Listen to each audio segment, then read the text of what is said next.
Good evening, beautiful people. I hope everyone is good. I am here retwisting my hair. So this side, as you can see, is still quite furry, and this side is retwisted already. But I thought I would record and give a bit of information, updates with regards to this book that I'm writing. So let me introduce myself. My name is Nadine Boyne and I am a social worker by profession, and I am the future best-selling author. You know, you have to speak these things into existence, right? So I'm a future best-selling author. Oh my gosh, this is actually almost finished, so I'm just going to see if I can get as much of this out while there is still some in there. So I'm the future best-selling author of a book which is has the working title of Social Work is Not Self-Harm. Now, the story behind this book is that I initially was writing a book about my own biography. This was years ago. I had this kind of thought around a book that I wanted to write. I then burnt out of social work completely, and then thought I didn't want to be involved with social work anymore. But the universe was like, no, you need to stay within social work. And even though I had started coaching, and I thought, no, I'm not coaching social workers, I'm going to coach other people that are like me. The universe was like, no, social workers is your bag, right? So I started off thinking about this book as potentially one that was going to be for newly qualified social workers, to give them a really good foundation of their career. And it was going to be a book that was kind of like not all of the professional stuff, right? But it was supposed to be giving them like the real deal guide of how to survive and thrive in this profession. That kind of then transitioned. I've had lots of book coaching, I've done courses and all sorts, right? Since 2021, I would say, 21, 22, that's when I was living in the Caribbean. And I do remember from one of the book courses I was part of, they said that you won't write this book until you need to. And at the time I was like, yeah, I need to write this book. I definitely need to write it.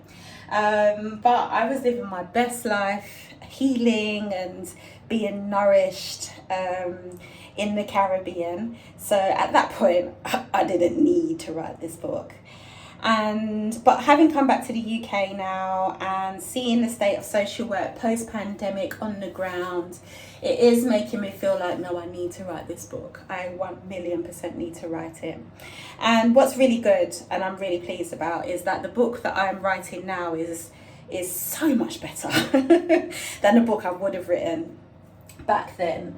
Because, you know, everything happens perfectly. So that's what I'm writing this book, and this book is essentially about two things. So it's helping social workers to be more savvy, which is self-aware, authentic, valuing and intentional. So it's about helping them to know themselves deeply, be themselves authentically, value themselves and others lovingly, and intentionally navigate their life and career. And they do that through a process which is inspired by appreciative inquiry. So I'm not going to go through all of it because you're going to need to read the book when it comes out. But one of the things I'm so passionate about, trying to create this new space in social work, right? Because we keep doing the same things over and over and over again, expecting different results. And, you know, I'm sure someone said that was the definition of insanity, right? So I'm definitely feeling like, you know, being back in local authorities, I've been back in 3 local authorities since I've been back in London, back in the UK, so it's not all been in London. And it's just a case of, it's the kind of same old that is happening. Social work is on its knees, people are leaving, people are stressed out, overworked, underpaid, workloads are crazy. So people are leaving the profession. Like, so many new social workers leave so quickly after they've completed their first year, right? So we definitely need to think about doing something different. And I feel like I've got the little guide, the guide that is going to help with that. So I'm really excited about putting this out to the world of social work and seeing what is possible. Now, I've put proposals out. Like, I'm so determined to get this book done, right? It's my one thing for 2025. And I've got a writing schedule. So between 5 and 6 a.m. I'm spending that time very intentionally writing. I have finished a proposal, so I did that this morning. I do need to go through it, review it, just make sure that I've got everything that I need to get into it. I've already sent off a proposal to one publisher, but I just need to, I need to finalise this proposal, and then I can send it to absolutely every publisher that accepts, that is relevant to the niche, and that accepts unsolicited proposals. So ultimately, like, you don't need those that accept a proposal that's not from an agent. So that's what I plan to do. I watched a video I saw a meme on social media that said, we need to change our relationships to know. And he basically there was two guys, I've seen it was some sort of podcast or something, and there was two guys, and one of the guys said, let me instantly change your relationship with no. And he said, the guy was just like, yeah, okay, like, what is that? And he basically said, what if I said you was 24 no's away from $1 billion deal? And the guy was like, oh, yeah. So he said, how quickly would you want your first no? And he was like now, I'm doing something, now, right? So, and I really liked that, because initially I was just like, let me just kind of cherry pick the publishers that I'm gonna send a proposal to, right? And now I'm on a space of, well, actually, I expect most of them to say no, if not all of them, to be honest.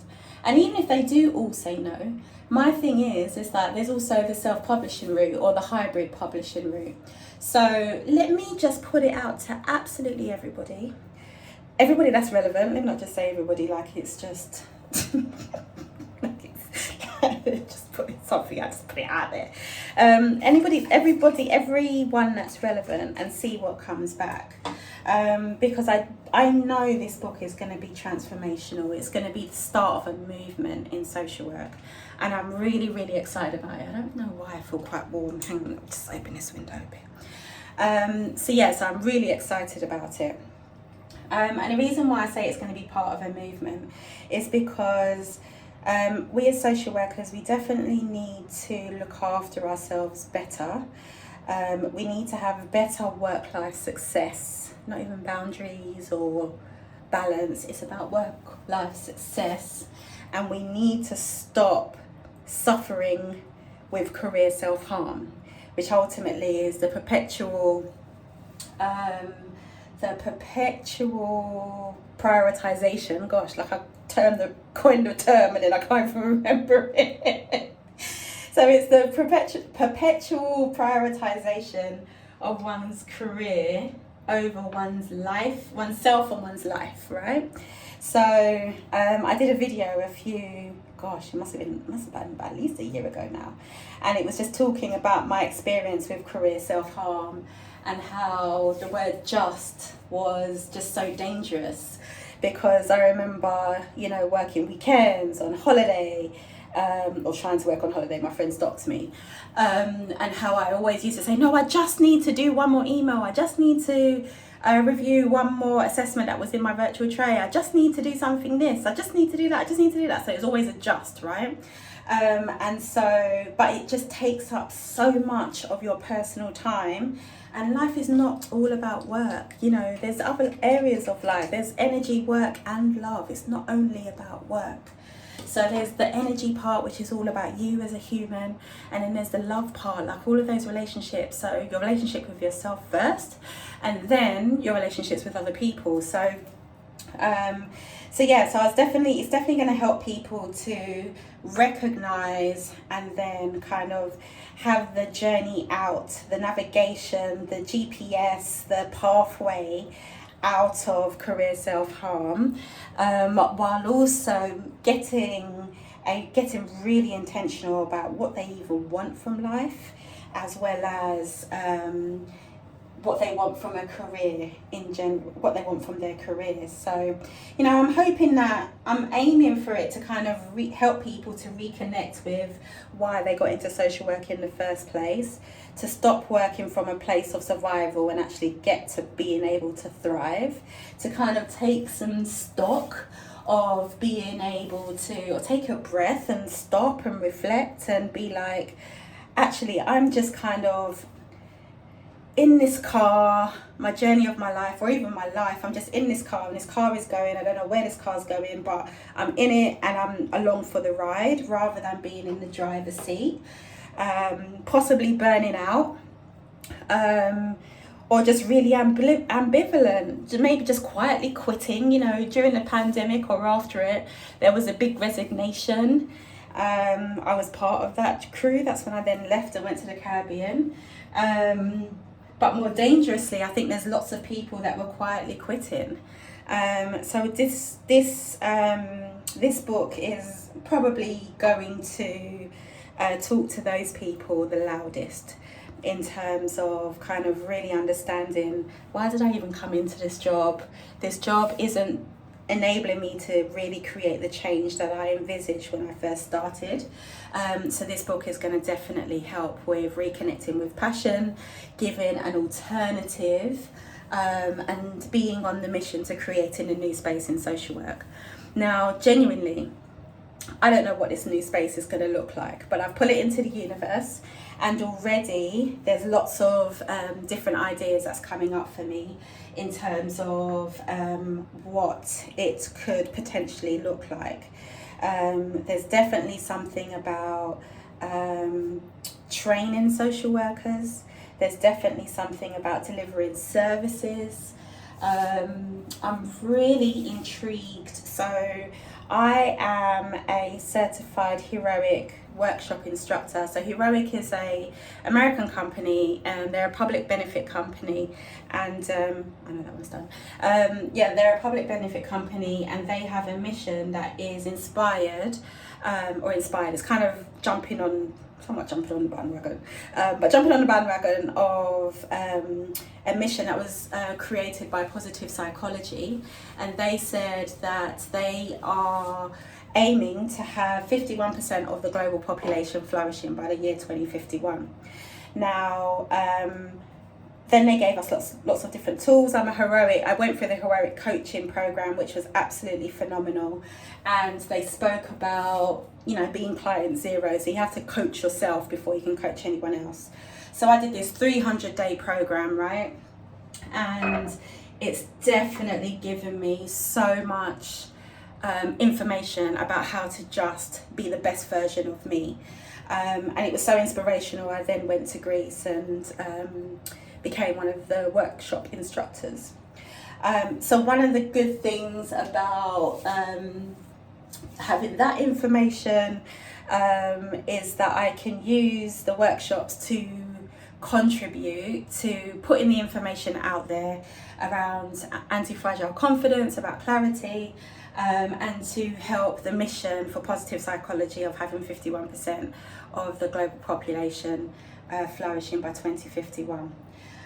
One of the things that I did speak about on my Instagram was that while I was there, I was a little bit, I want to say, disappointed that of a room of 200 plus people, I was literally the only black woman there.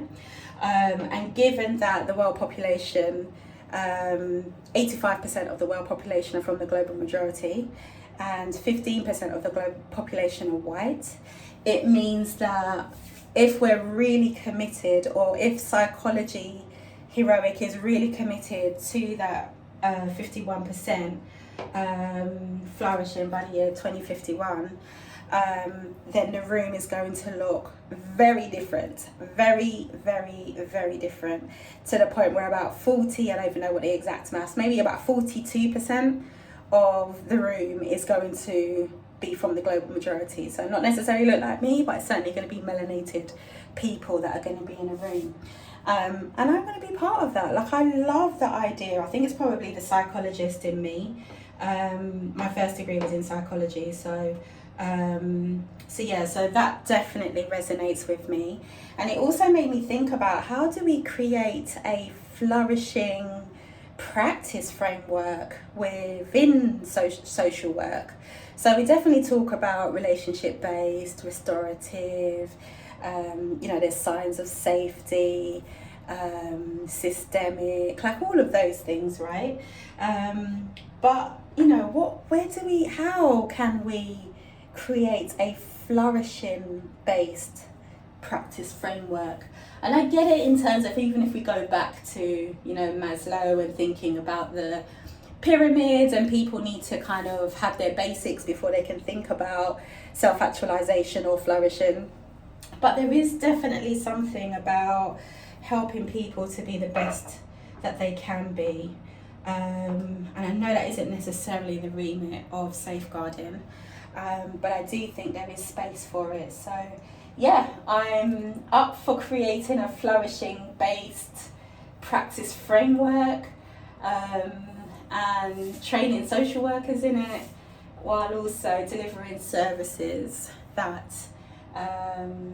to communities. So yes, that's where we're going. But anyway, so as I said, this isn't about a book. The book is the start, because ultimately what we're going to need is a workforce that is ready to go into this new space, right? And I think it's so important for the workforce to be motivated, to be committed, to be the best version that they can be as an individual, so that they are then able to pour into another person. So yeah, I think it's really, really important that we get started. We have to start somewhere, right? And as I said, when I first put this out there into social media last year, was it last year? Might even be the year before. And I pull it up and I just said, right, we need to create this new space.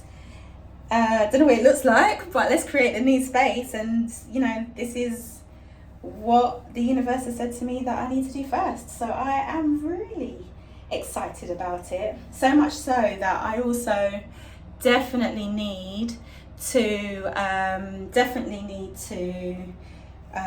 create a community around the book, so that we can move really intentionally about creating this new space, having people ready with a new mindset, a flourishing mindset, so that we can create this new organisation that's going to train social workers as well as deliver services to the public. So yes, that is me rambling on. And I still haven't finished my hair. How much time have we done? Probably about almost 20 minutes. Still haven't finished my hair, but so it goes. Still got this whole big quarter to do. But I'm getting quicker at this. Like, it used to take me hours to do my hair before, but now not so much. So anyways, that's kind of an overview. That's me rambling for the first time. And I thought to myself, I need to start talking about this book. So I'm just putting this out there. So yeah, if you are interested, then check out my website, which is nadineboyne.com. Gosh. nadineboyne.com, that's so nuts. That's what I've been working on today. So nadineboyne.com, go onto the website. It is far from perfect. I'm working on it, people. I am somebody who lives with perfectionism, but you know what? I need to start, and it's about being done and not necessarily perfect. So don't judge me. If you're a web designer and you want to help me for free, come. Seriously. But yeah, so nadineboyne.com, you can go on there. You'll see about the book. You'll see about some of the other stuff that I do, the signature training that I deliver. What else is on there? Oh, my events that I do with my team. So yeah, check it out. Like and subscribe. It's me the first time doing YouTube. Like and subscribe. And yeah, come along this journey with me. Let's get this new space created via this book. Oh, last thing. One of the things that, with regards to 2025, as I started off saying, this book is my one thing for 2025, right? So, and I wanted to help other people with their one thing for 2025. So we started the One Thing Challenge, of course we did. And it's essentially a community of people where you join and we support you to achieve your one thing. So I'm very much being held accountable by people in the community to get this book done, and I'm posting every week about my accountability post for it, and it is going to absolutely support me to get where I need to get to.